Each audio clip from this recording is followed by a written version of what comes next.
Brennan. I go by KP, and I am the SIFPAC support staff for the session. Welcome to the 2024 Fall Mixer of Scaling for Success, Supplier Development Tools for Farms and Food Businesses that's hosted by the GFPI team. The Good Food Purchasing Initiative team and all of our partners are working to make the Chicagoland food system more equitable, more transparent, with local, sustainable, fair, humane, and nutritious foods.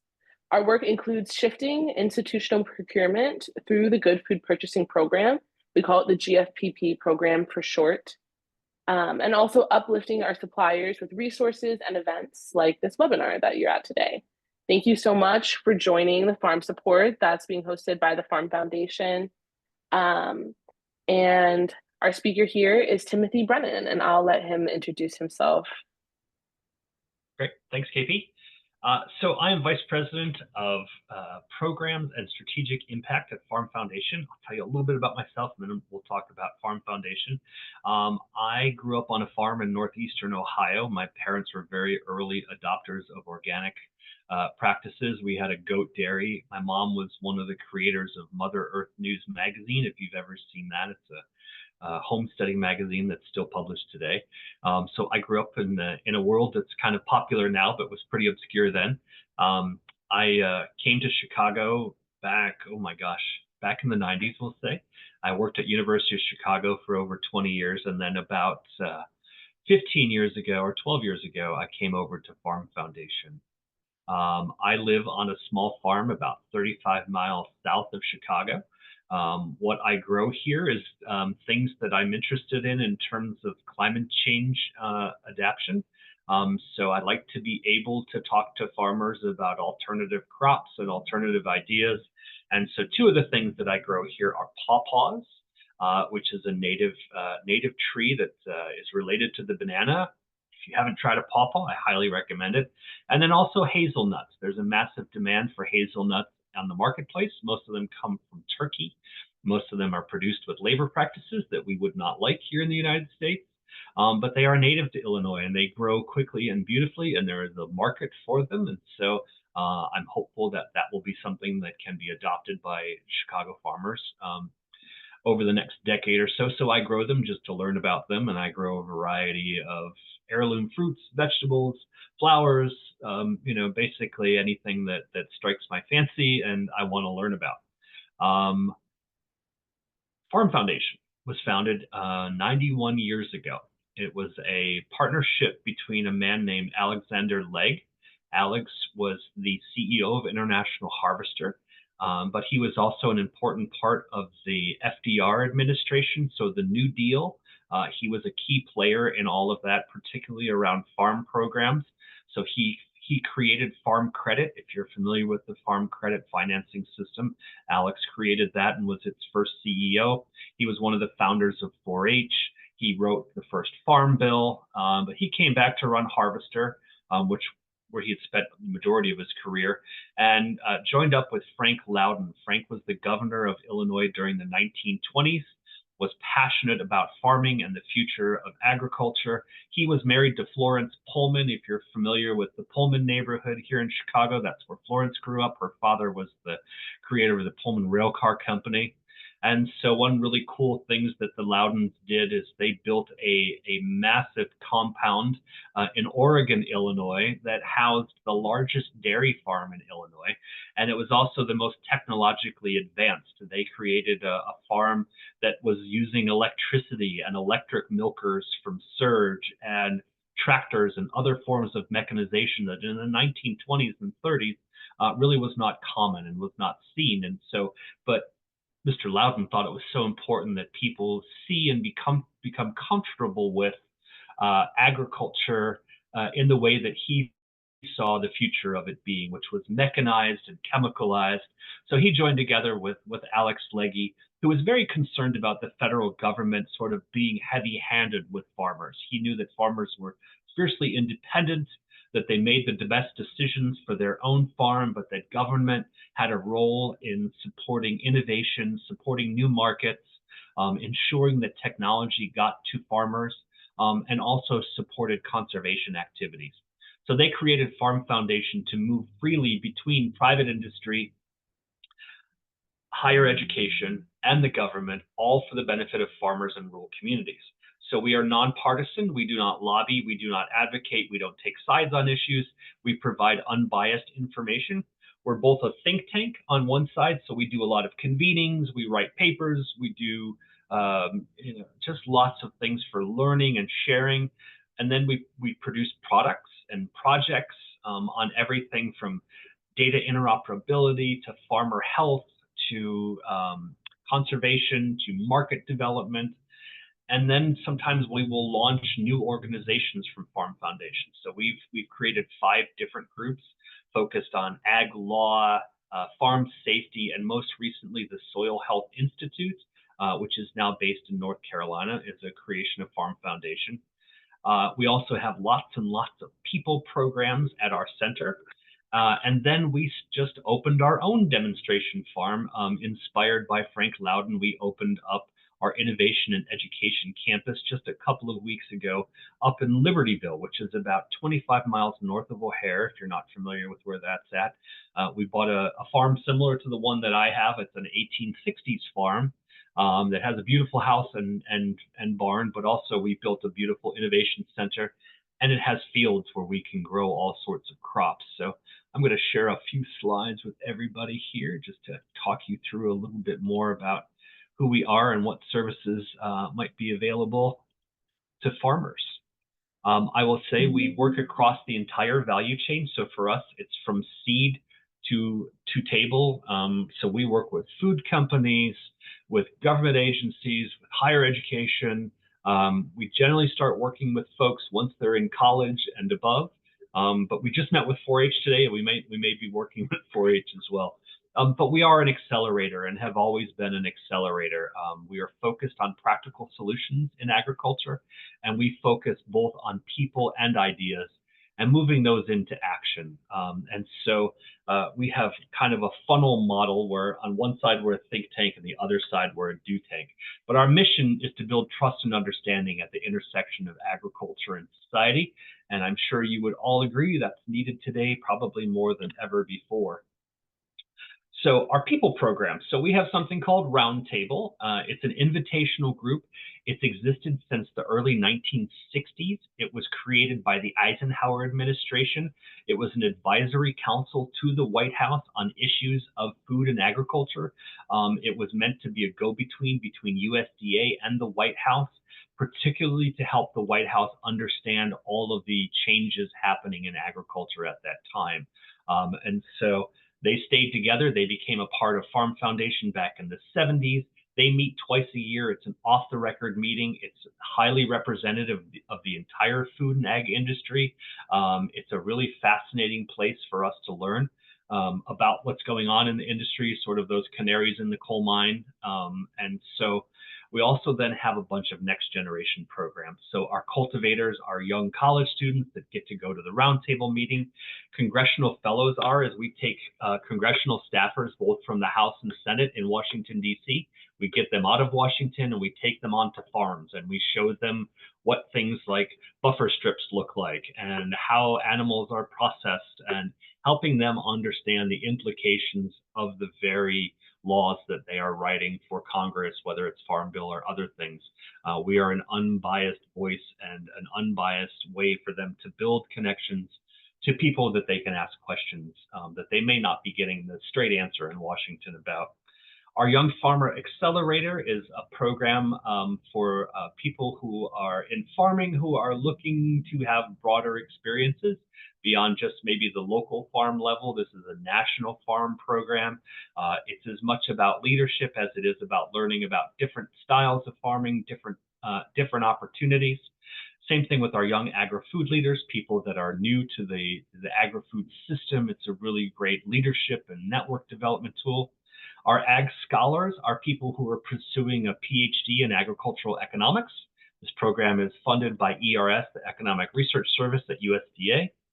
Our Ag Econ Fellow and our Ag Trade Fellow, these are postgraduate fellowships for people doing research on various topics that we are interested in. Our new one coming out is about to be on biofuels.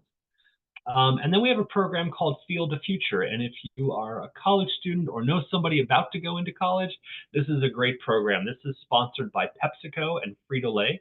It gives a $30,000 scholarship to 6 young people, preferably from underserved communities and underserved colleges in the United States. It gives them a 2-year internship at Frito-Lay or PepsiCo, basically anywhere you want to go. The idea here is to start to build out a network of young people, particularly young people of color, young people of really diverse backgrounds within a company that's traditionally not been a place where you will find those folks. And so they're investing in a whole new generation of leadership. And so we lead that program for them and are growing, trying to expand it so that there are more companies putting more money into this, because what would be better than a $30,000 scholarship to learn about food and ag? So it's a really terrific program. Our board is similar to just about everything else we do. They come from across the value chain. So we have everything from railroads to former secretaries of agriculture to ag economists, people in equipment like John Deere, plus lots of different farmers, Microsoft. It's a really interesting group of folks who are extremely thoughtful about the future of food and agriculture, and all have real world experience in what's happening in the agri-food system. So this is our body of work that I mentioned to you, those 4 areas that we work in. And then our center is, of course, our people programs. The levers that we use in Farm Foundation are really about innovation, education, and policy. Those are the areas that are most important to us. And, they tend to work out in sort of social, economic, and environmentally based projects. So this is a picture of our new Innovation and Education Center up in Libertyville. This space that you see, that building there with all the glass, that holds about 75 folks in it. It has a demonstration kitchen. It has an immersive multimedia room that allows us to do 360 projection. It's really cool because we can take people out on combines. We can share lots of data, farm data, things like that. We have that wonderful period barn from the 1870s. Behind the Innovation Center are about 15 acres of fields. We are currently growing kernza there as a perennial crop, plus a lot of annual crops. We have everything from native Mexican corn to Bayer short stature corn that's just about to come to market, as well as oats. Gosh, what else do we have out there this summer? Sorghum, a couple of different kinds of beans. We even have a bean that communicates with us. We have a machine that reads the bean's reaction to things like weather stress or insect stress and alerts us when there is a situation. It's pretty incredible. So it's a really it's really focused on innovation. We work with a lot of different companies out there to showcase what's happening. We use drones, all sorts of equipment to show sort of the high-tech side of food and agriculture. So the last thing I wanted to share as a primary resource for farmers is our Farm Family Wellness Alliance. And we launched this just this past January. It's the largest coalition of farming organizations to come together to help farmers and provide them with unlimited mental health, etc. resources. And I say etc. because there's sort of multi-levels of engagement. We have a system in here called Togetherall. Togetherall is an online platform where people in agriculture, could be anybody working in the ag space. They can very quickly create a profile, go on to Togetherall. It's monitored 24/7 by licensed clinicians, but it's really kind of an old-fashioned bulletin board system where you can say, hey, I'm having X problem, and it can be a personal issue, a relationship issue, a financial, anything. And it's a peer-to-peer assistance. People offer up their feedback, their experiences. It's really robust. It's people really like it. It's turned out to be a really great system.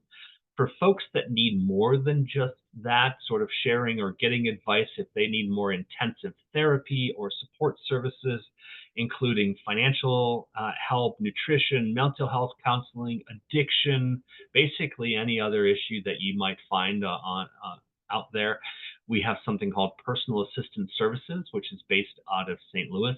They provide unlimited support until the problems are solved. It is not replacing anything else that's in the system. In other words, all the hot lines and the suicide lines and things like that are just as necessary as before.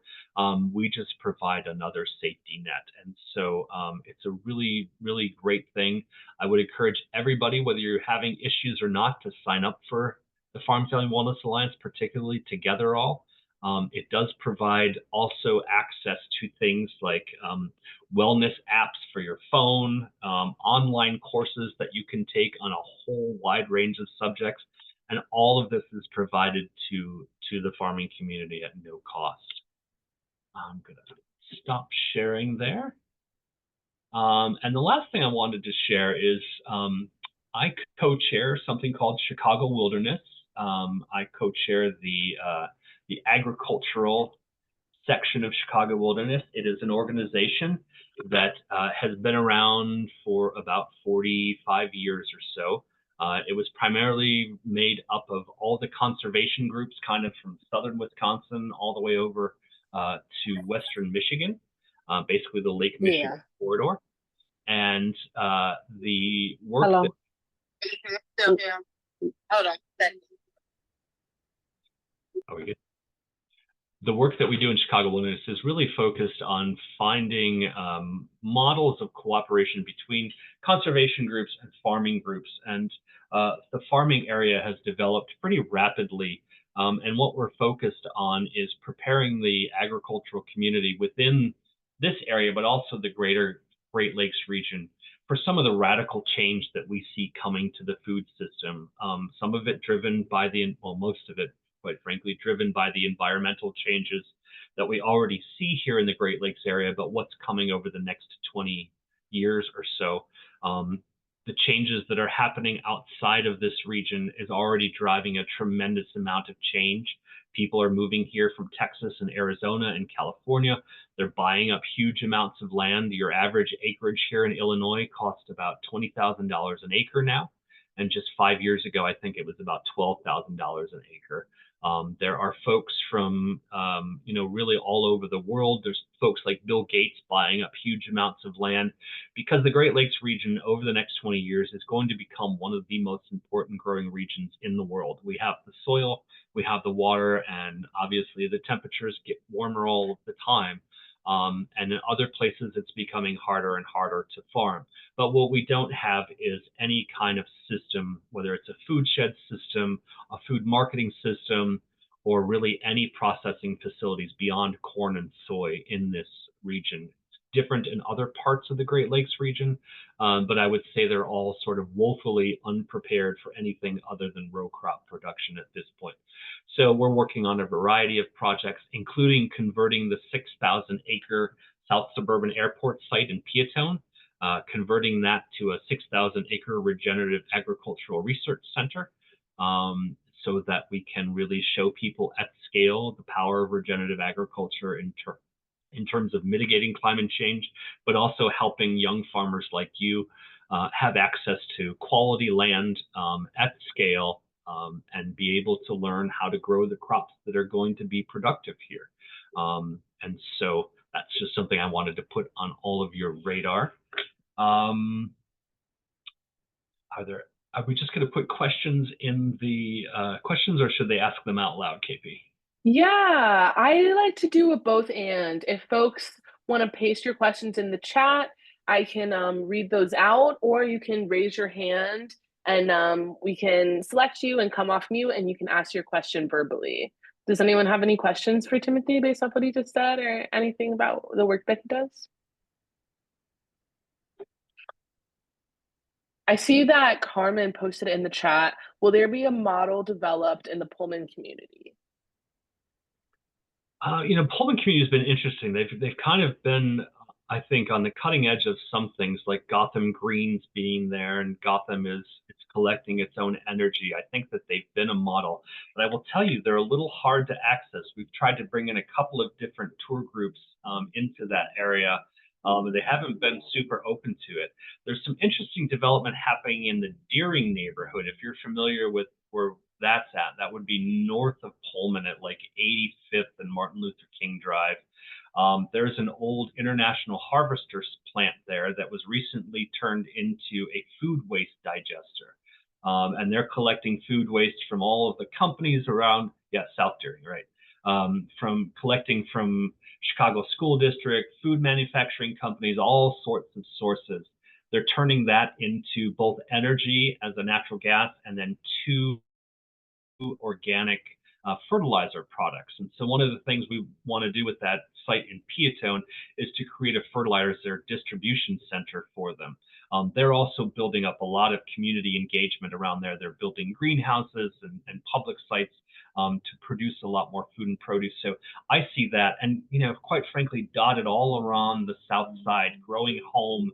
A lot of these organizations, I think, are really on the cutting edge of what needs to happen in this area in order for us to be ready for what's about to happen in terms of both climate and the pressures that are going to come with that to this area.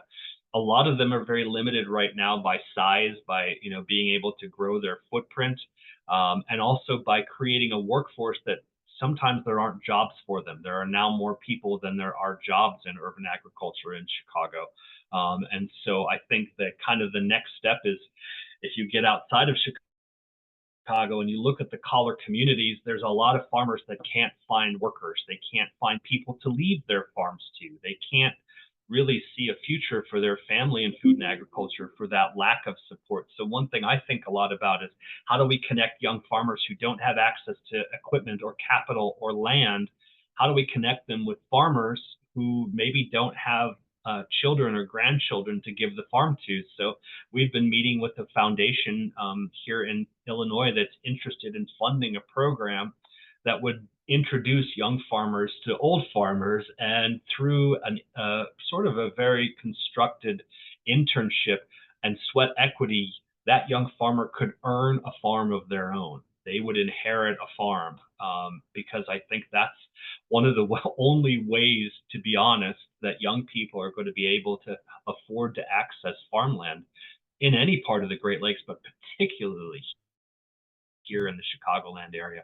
It's unaffordable for a farmer in their 50s at this point, unless they're, growing at such massive scale. The average farm to be successful, to be profitable in Illinois, is 3,000 acres. That's what it takes, 3,000 acres of row crops, if you want to basically make a 1% to 2% return on your investment.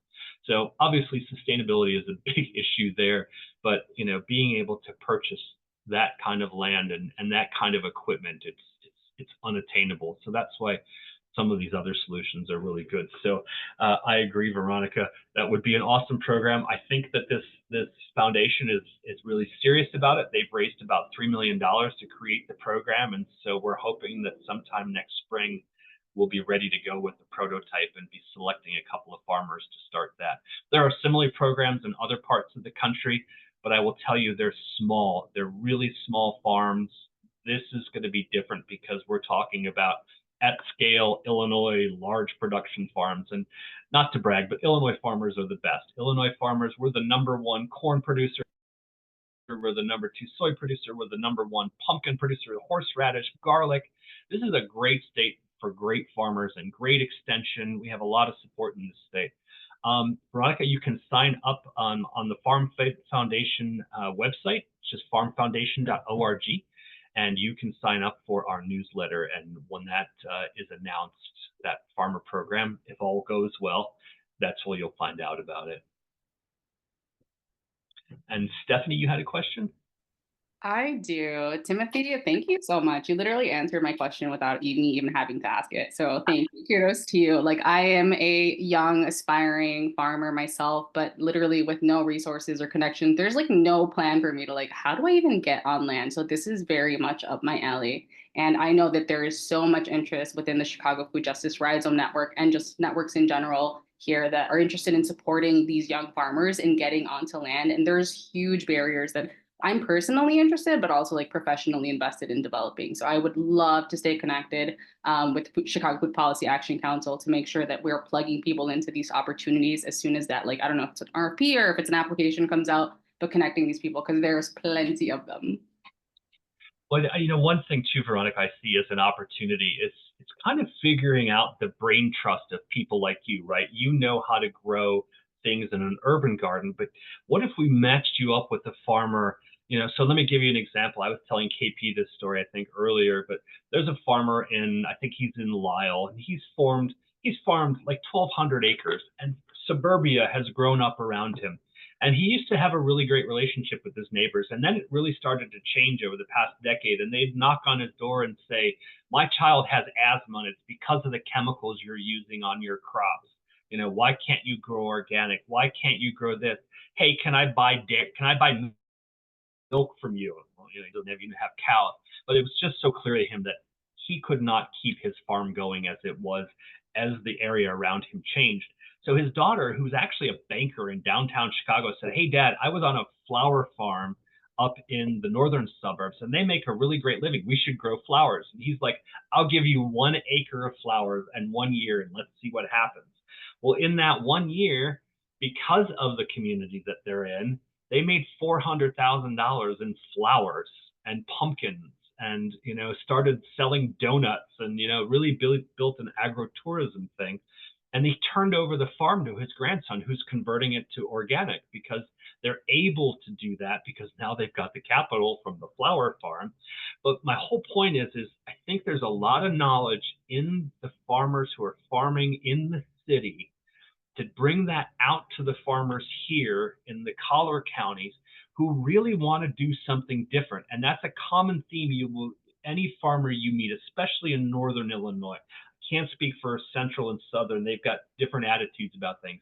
But northern Illinois farmers are trying to figure out, how do I get out of corn and soy? How do I do something value added that's going to contribute to my soil health, that's going to make a future for my family, but also make me in better harmony with my community? A lot of people are sort of tired of the fight, the corn syrup fight, or this fight or that fight. They are great farmers, and they're doing their best work with the tools that they have, but they also realize that the market might not be with them anymore. And so they don't really know necessarily to go out and plant 10 acres of hazelnuts or to start a flower farm. But I think you guys have knowledge there that they could really use. So I think thinking about even that kind of program, that advisory program, or how do we build an operation together? Partner with me, give me 5 acres of your farmland in Will County, and we're going to develop a business on it that's different than your corn and soy business. I see a lot of opportunity for that. There's a lot of kids coming home from college now. So when I graduated from high school, farming was the last thing on my mind. In the 1980s, the farm world had collapsed. There was no future in food and agriculture. That's different now. People are coming home from college, but they don't want to do what mom and dad have been doing for the last 40 years. They don't want to be growing conventional corn and soy. They want to do different things, and they come home with ideas, but a lot of farmers don't have those kids coming home. So that's something else I've been thinking a lot about. How do I connect the knowledge that you guys have to the knowledge that they need out here on the farms? Any other questions? I went ahead and plugged the website in the chat. Hopefully I got the right one in there. But I'll also post the newsletter as well for the sign up link for everybody.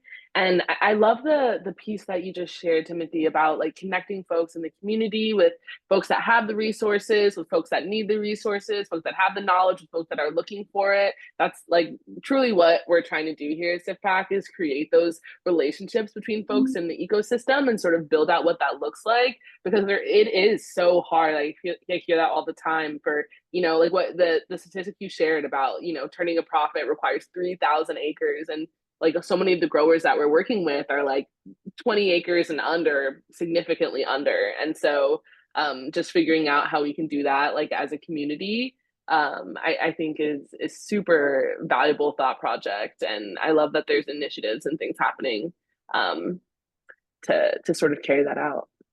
I think technology is really the other area to talk about today. That in order to do organic production, or at least more sustainable, regenerative with less, everything is about doing more on the farm today. And these tools are the things that are going to allow us to do that. And that is another competitive advantage, I think, that a lot of you might have. You know how to use this machine better than most farmers do. I mean, they're catching on, they're getting better at it, but there's so many tools, and this is what we highlight at our Innovation and Education Center, that are really focused on sustainability. They're focused on regenerative practices, the things that robots can do on a small farm, on those 5 acres, in terms of weed elimination and pest detection and fertilizing, watering, all of those things. I'm really excited about that because people tend to think of technology at such a big scale, right? You think of those 3,000 acre farms and technology, but actually most of the tech that's being created today at this point fits much better with smaller farms, with farms that don't require that much, but people that, if they require people that have an entrepreneurial mindset and people that are willing to think differently about farming. A lot of people are not comfortable with food and technology. They somehow feel like technology is counter to organic or regenerative practices, and I don't feel that way personally. I think it's a perfect add-on, and it's certainly very, very necessary. The more we understand about our soil, the more we need technology to help us manage it. So one other thing I wanted to share. Yeah, Carmen, thank you. you asked about value-added products. So some of our most successful farmers here in Illinois have really focused on value add. I'll give an example. There's a farmer in central Illinois who was kind of struggling the way that I talked about 15 years ago when the farm economy had another downturn. He started to talk to different companies about what they needed to use a product to use soybeans for. Soybeans are not just used for food. They're used for road construction. They're used for cushions in cars. They're used for all sorts of different things. But what he didn't understand was, well, how do they get those beans? Are they the beans that I grow? And well, it turns out, no, there's specific types of genetics that produce the beans that are needed. And so he partnered with a company that does different genetics, talked to Toyota about what they were looking for, and now he produces custom beans for Toyota for them to make the cushions. So if you drive a Toyota car, you're probably sitting on beans from Illinois, which is pretty awesome. But there's a lot of that happening. And again, I think Illinois is better suited than most states because you think about the Chicagoland area alone. I want to say there's something like 3,500 food and ag companies in the Chicagoland area. 60,000 people work in the food system in the Chicagoland area. So investments for new technology are primarily driving out of Chicago, Silicon Valley, and St. Louis. And most of them come to Illinois to do their work and to partner with farmers. And so I think, Carmen, the only future for farmers are value add. And, starting to think about their land as a much more valuable asset. It's not just a seed bed, and that land can be productive all year long. We got to keep it covered. We've got to keep it fed. We've got to make sure that it's being cared for. And unfortunately, the cropping system we have today, the soils are not treated as valuably as they should be, and they're only used to produce 1 or 2 crops a year. And so I'm a super big advocate, but you also need the markets, right? You need a buyer. If I were to grow organic soybeans here in my town of Crete, I would have to go 2 hours away to a grain elevator in order to market my beans. I have neighbors, friends of mine who grow hemp.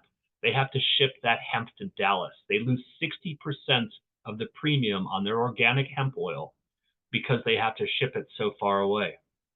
So value add does require systems and not only transportation, but it is processing, it's marketing, it's all of those things. And those are the things we're missing most in Illinois.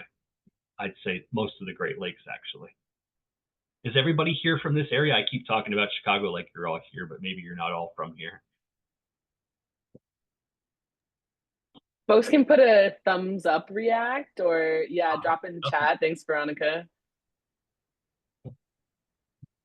Very good. Any other questions? I've been at this a long time, so I'll answer any question on food or agriculture you got. Oh, beautiful. Okay, so mostly Chicagoans. That's good.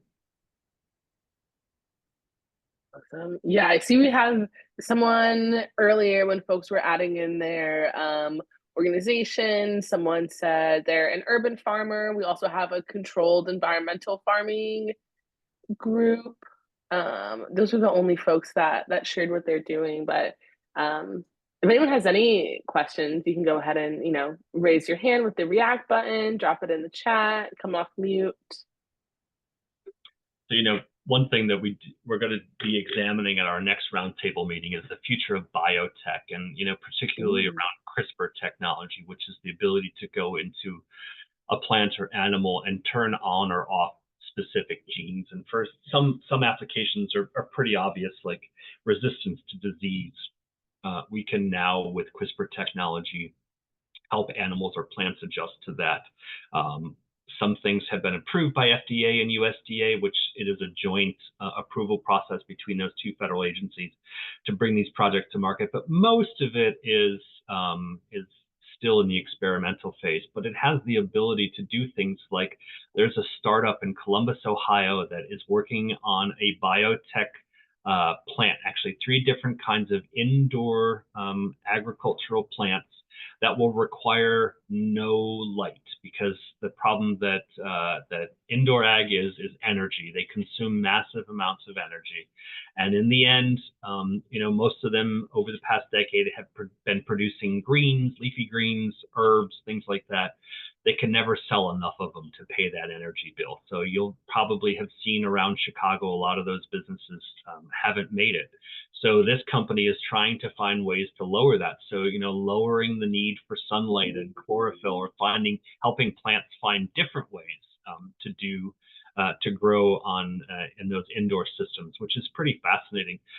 There's a guy that's growing hops right now indoors. He gets 5 crops of hops in a greenhouse in a year, growing them out of Dutch buckets, and he's selling them for $24 a pound. He sells them as wet hops to breweries that are interested in that product. So, some of the indoor agriculture is working out, but I think that the future is still yet to be seen with them. I met with an investment company out of St. Louis today, and they were surprised that people were still investing in indoor agriculture, but acknowledged that the technology is starting to catch up to the point where it's going to become financially feasible. Bruce, I saw your question about aquaponics. They're certainly in our system. I'm particularly fond of systems that incorporate aquaponics as part of a full system rather than standalone systems. But we do have folks, and I'm going to forget the name of the company, but they are the ones that have the genetically modified salmon. Gosh, we just met with them recently, but they're doing really interesting work. But people don't really like the idea of genetically modified animals very much, so I'm not sure how well they're going to do. Any other questions? I'll just sit here and yeah. So we have 5 minutes more. I'm gonna go ahead and drop the newsletter link along with a little thank you message. If in these last 5 minutes, while we're asking final questions, if folks can go ahead and fill out the survey, that's super helpful for our organizer to get that feedback. And then after this session, there will be a networking sessions for the 3 tracks that the webinar spans. So there's a webinar session for business development, one for operations, one for capacity building. I went ahead and just pasted those links in the chat in case anyone just wants to hop over after we finish up here. And then, oh, I sent it as a direct message. Let me copy that for everyone. I was looking at the Farm Foundation Roundtable page, and it looks like it's an invite only kind of thing. Do you have any thoughts or insights there? I am willing to invite folks. So if you just reach out to me, my email is tim@farmfoundation.org, but always willing to invite folks that want to come. We'll be in Raleigh-Durham in January, and then in July, we'll be in Spokane, Washington. Spokane, or Eastern Washington, is an incredible wheat harvest every year. It's one of the largest wheat regions in the U.S., and they grow their wheat on the mountainsides. And so they have these incredible technology that actually levels the combines. So that's going to be a really fun one to go. But we move the roundtable around the country every 6 months. So, but I'm absolutely willing to invite folks. So cool. You will definitely hear from me. Okay, great. And reach out to me for anything. If you're interested in Chicago wilderness, I would be happy to talk to you about that. There's another organization in Chicago called Chicago Farmers. They've been around for, gosh, I don't know, 90 or 100 years. These folks tend to be the landowners, kind of the absentee landowners. So people that live in Chicago but own a family farm in Champaign County, might own 1,000 acres here or there. They get together once a month at the downtown on Wacker Drive. And what's interesting about them is that it's a lot of old people trying to figure out what the future of food and ag looks like. And I love bringing them young people to hear about what the future is. And they get really excited, but they have money and they have land and they're good people to network with. And so you can go to their meetings. You don't even have to be invited. You can just buy a ticket and go to their luncheons. I think they're like $35. But really good networking with some really interesting people. They're called Chicago Farmers, and it's everything from landowners to land attorneys, investment bankers. It's kind of the business side of large ag, but they are mostly people that don't know a lot about agriculture. They just own assets in it, and so they're always trying to understand. They don't fully understand when we talk about sustainability. They're not quite sure what that means. They're not sure how they should be talking to their farmers that are renting from them about things like regenerative agriculture. And so I always find it really interesting and beneficial. And like I said, I bring a lot of young people into that organization because I think that, they have the resources and you have the knowledge. And so I always think magic will happen in situations like that.